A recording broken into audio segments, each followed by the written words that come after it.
सभी को जय जिनेन्द्र। तीन भुवन में सार वीतराग विज्ञानता, शिव स्वरूप शिवकार, नमो त्रियोग संभार के। अभी हम ध्यान की जो चर्चा कर रहे हैं वो छड़ाला का जो सकल संयम चरित्र है उसी का हिस्सा है। उसमें तप तपे द्वादश धरे ब्रस दस, रत्नत्रय सेवे सदा, मुनि साथ में वह एक विचरे चाहे नहीं भव सुख, उसी का चल रहा है। तप तपे द्वादश, तो 12 तप की चर्चा हो रही है। 12 तप में 11 तप की तो अपन चर्चा कर चुके हैं। ध्यान तप की चर्चा चल रही है, उसमें शुक्ल ध्यान की चर्चा हम कर चुके हैं, जो अभी पंचम काल में नहीं होता है, असंभव है। साक्षात मोक्ष का जो कारण था उसकी हमने चर्चा कर ली है, शुक्ल ध्यान की। अब जो बाकी 3 ध्यान है उनकी चर्चा करना है। तो आज हम आठ ध्यान की चर्चा करेंगे, जिसमें हम प्रवीण हैं और दिन रात जिस ध्यान को हम करते रहते हैं, आज हम उसकी ही चर्चा करते हैं। ध्यान तो हम देख ही चुके हैं कि एक अंतर्मुहूर्त के लिए किसी विषय में मन को, चित्त को रोकना ध्यान कहलाता है। और उत्तम शयन करेगा काले का जो होता है वो शुक्ल ध्यान के लिए है। इसमें तो ये आर्द्रोध ध्यान तो सभी सहनन वाले कर सकते हैं, लेकिन उत्तम सहनन वाले जो ये करते हैं आर्द्रोध ध्यान, तो उनकी तीव्रता उनकी उतनी ज्यादा हो जाती है। तो लिंकर सभी सहनन वाले आर्द्रोध ध्यान के लिए योग्य होते हैं। तो आर्द्रोध ध्यान तो मतलब सभी करते रहते हैं। अब ये ध्यान कितने प्रकार के होते हैं? आर्द्रोध धर्म शुक्लानी, आर्द्र ध्यान, रौद्र ध्यान, धर्म ध्यान और शुक्ल ध्यान, इस प्रकार से ये 4 ध्यान होते हैं। परे मोक्ष हेतु, इसमें जो बाद के हैं वो मोक्ष के कारण है। धर्म ध्यान और शुक्ल ध्यान मोक्ष के कारण है। इसमें धर्म ध्यान जो है परम्परा से मोक्ष का कारण है, और शुक्ल ध्यान जो है वो साक्षात मोक्ष का कारण है। तो जो साक्षात मोक्ष का कारण है उसकी हम चर्चा कर चुके हैं। आज हम जो संसार का कारण है उसका हम चर्चा करेंगे। ये ध्यान प्रशस्त और अप्रशस्त 2 प्रकार के रहते हैं। तो प्रशस्त तो धर्म ध्यान और शुक्ल ध्यान है, और क्योंकि वो मोक्ष के कारण है, परंपरा से मोक्ष का कारण है धर्म ध्यान, और साक्षात शुक्ल ध्यान साक्षात मोक्ष का कारण।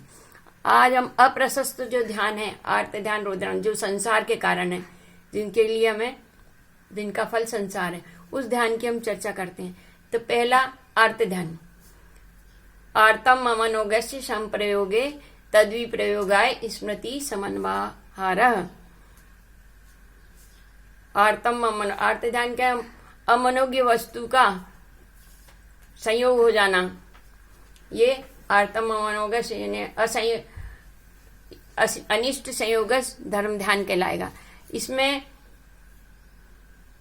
जीव निरंतर जिस अनिष्ट वस्तु का संयोग हो गया है उसके दूर होने का चिंतन मनन करता रहता है। निरंतर उसको यही लगा रहता है कि जो मेरे को अनिष्ट वस्तु प्राप्त हो गई है वो किस तरह से मेरे से दूर हो, कैसे मैं उससे दूर हूं, दिन रात इसी में लगा रहता है। हमारे साथ यही होता है। हम जिस चीज को इष्ट समझते हैं उसको प्राप्त करने के लिए करते हैं, अनिष्ट वस्तु को निरंतर हटाने के लिए निरंतर चिंतन हमारा चलता रहता है। ये अनिष्ट संयोगस धर्म ध्यान है।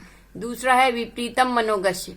इसमें हमारी इष्ट वस्तु यदि हमसे दूर हो जाए, उसका बिछो हो जाए, तो हम उसकी प्राप्ति के लिए निरंतर चिंतन करते रहते हैं कि कैसे हमारी इष्ट वस्तु हमें प्राप्त हो, हम क्या करें क्या नहीं करें, दिन रात उसी में लगे रहते हैं।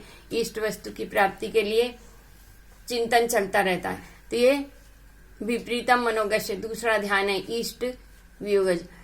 अब तीसरा ध्यान है वेदनायाश्च।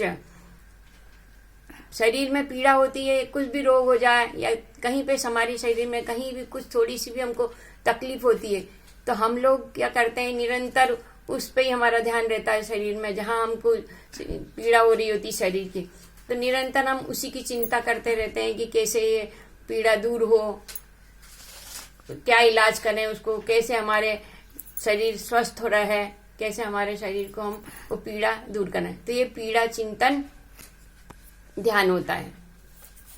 इसमें वात पित्त कफ आदि से शरीर में कुछ न कुछ चलता रहता है, इससे पीड़ा होती है, तो उसी में हमारा ध्यान रहता है। तो ये वेदना या वेदना ऐसे पीड़ा संबंधी हुआ। चौथा ध्यान होता है निदानम च, निदान ध्यान। इसमें आगामी भोगों की इच्छा से ही निरंतर चिंतन चलता रहता है कि हमारे वर्तमान में भोगों की कमी नहीं आ जाए, वर्तमान भोगों के उसमें भी लगे रहते हैं, उसको जुटाने में, वर्तमान भोगों की इच्छा की पूर्ति के लिए लगे रहते हैं, निदान आकांक्षा करते रहते हैं, ये हो जाए वो हो जाए। और आगामी परलोक तक के लिए हम सोचने लगते हैं कि निदान बांधते हैं कि परलोक में भी हमारा ऐसा ना हो कि हमें ये भोग जो भी मिलेंगे हमको परलोक में मिलेंगे कि नहीं मिलेंगे।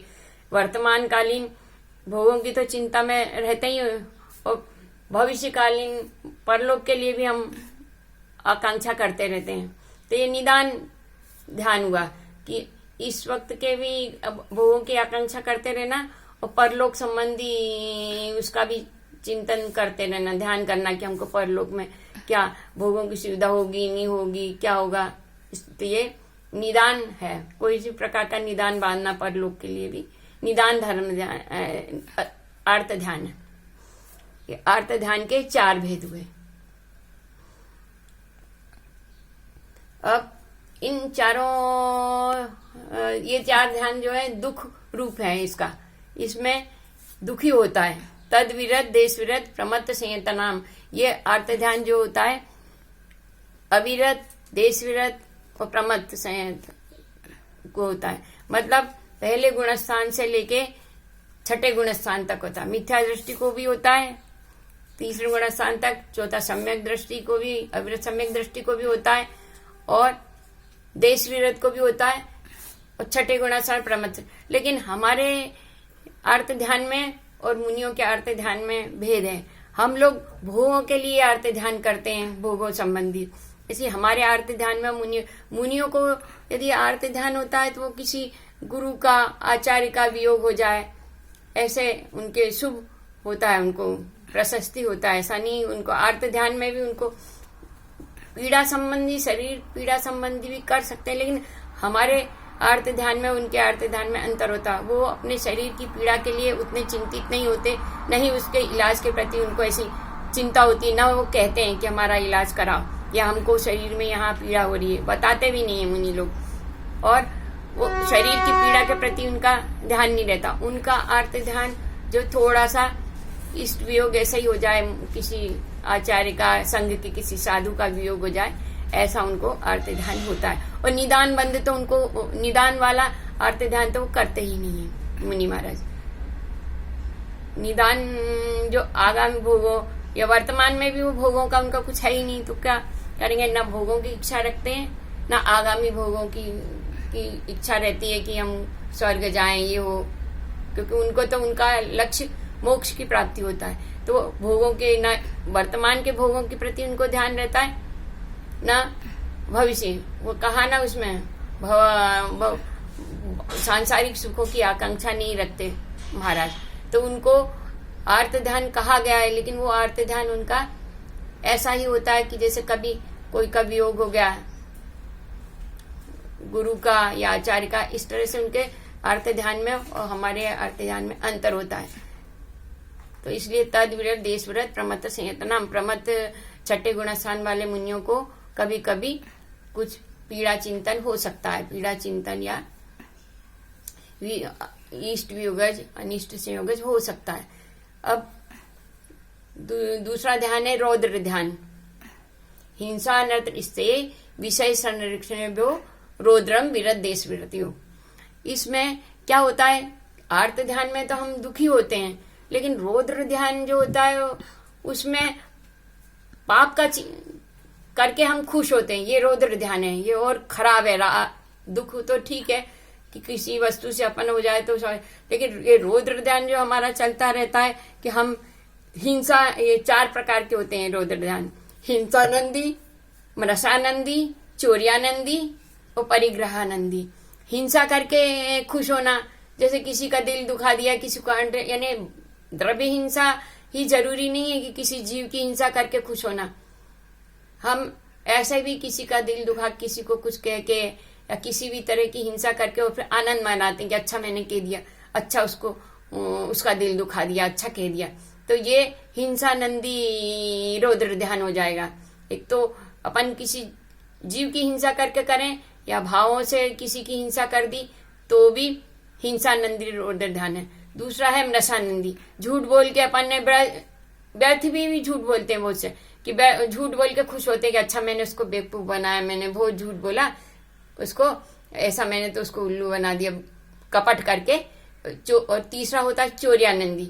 चोर्यानंदी में चोरी कर ली, चोरी कर करके खुश होना कि मैंने इतना चोरी कर करके कर लिया है, खुश होना। एक तो मतलब चोरी करके इंसान को आत्मग्लानि हो कि भाई मेरे से ये हो रहा है, और एक होता है खुश होना, दोनों में अंतर होता है। पाप करके यदि इंसान प्रायश्चित करता है, दुखी होता है, पश्चाताप करता है, तो उसका जो पाप है वो कम हो जाता है प्रायश्चित करने से कि अरे मुझसे ये अपराध बोध यदि उसे होता है कि अरे मुझसे ये हो गया अपराध, मुझे नहीं करना चाहिए।